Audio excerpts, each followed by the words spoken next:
سلامونه ملګرو، الله دې وکړي چې ټول روغ او جوړ یاست او ژوند مو ښه روان وي.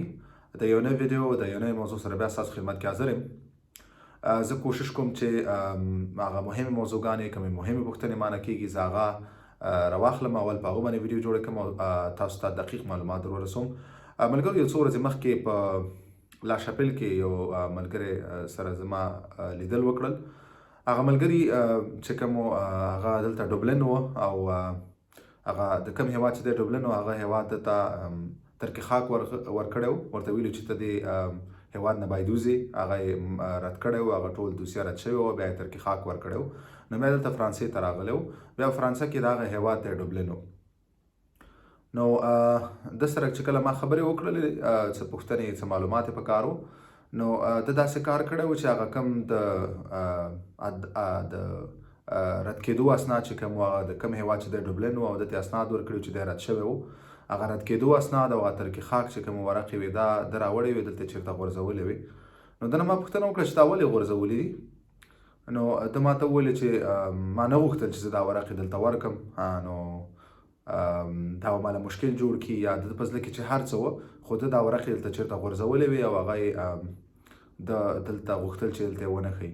نو بیا کله چې ده نه ما پوښتنه وکړه چې ته خو اوس دلته ډوبلن یې، اوس په څه کې تاسو ته، یا مطلب کله چې یو کس دلته ډوبلن یې، دلته فرانسې هیواد هغه هیواد تا چې وغواړي د کوم هیواد چې ته ډوبلن یې، نو بیا دلته ته محکمه کې او ته محکمه کې ورته وایي چې ته هغې هیواد ته ولې نه ځې. نو باید تا سره داسې وجوهات وي چې هغه لږ قوي او تا سره داسې وجوهات ثبوتونه وي، کاغذونه وي چې ته د خپل ځان نه دفاع وکړې چې ته ولې هغې هیواد ته نه ځې. که چېرې ته غواړې چې محکمه وکړې، که چېرې ته غواړې چې فرانسې هیواد کې پاتې شې، نو دې دپاره تا سره باید مضبوط وجوهات وي. بیا که تا سره اسناد وي، که تا سره ثبوتونه وي، نو دا خو ډېره ښه خبره ده. نو ملګرو، د دغه ویډیو د دې خبرې مقصد دا دی چې داسې ډېر ملګري دي چې اکثر دوی سره داسې حادثات کېږي، بیا دوی سره چې کوم ثبوتونه وي، کومې ورقې دوی یا غورځوي یا یې سوځوي یا یې ورکوي، دلته یې نه ښیي، هر څه چې وجوهات وي دوی ویرېږي چې کوم مشکل به راته جوړ کړي. نو ما غوښتل چې دا ډېره یوه مهمه خبره ده، زما تاسو ټول نه هیله ده، دا مې یو مثال درکړو. دا صرف زه د ډوبلن په حواله خبره نه کوم، عمومي ډول باندې که داسې کوم تاسو سره ثبوتونه وي، کوم اسناد وي، نو تاسو یې غورځوئ مه. هغه اسناد، هغه ثبوتونه چې کوم تاسو پوهیږئ چې دا ستاسو په دوسیه کې، ستاسو په کیس کې، ستاسو په قصه کې، ستاسو په دغه ډوبلن نه راوتو کې تاسو سره کومک کولی شي، نو دا غورځوئ مه، مه یې سوځوئ، مه یې ورکوئ، دا ځان سره وساتئ. دا هغه ثبوتونه دي چې تاسو سره کومک کولی شي. نو که داسې کمې خبرې تاسو ته کوم ملګري کوي، نو هېڅکله هم داسې خبرې تاسو مه منئ.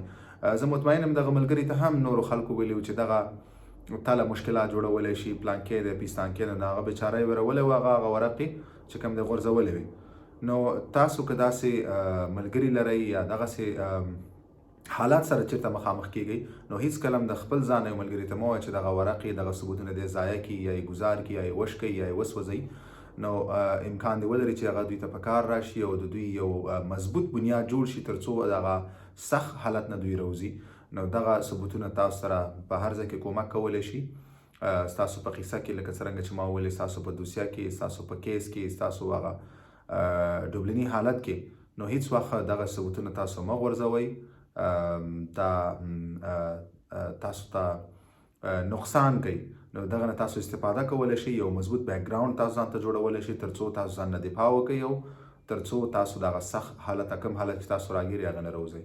نو دغه ویډیو مقصد دا و چې دغه ثبوتونه تاسو هېڅ وخت مه ضایع کوئ، هېڅ وخت یې مه ورکوئ، هېڅ وخت یې مه سوځوئ، ځان سره یې وساتئ. نو د ویډیو نننۍ ویډیو همدا مقصد و. نو مننه ملګرو، تر بلې ویډیو پورې، بلې موضوع پورې په الله سپارم، په مخه.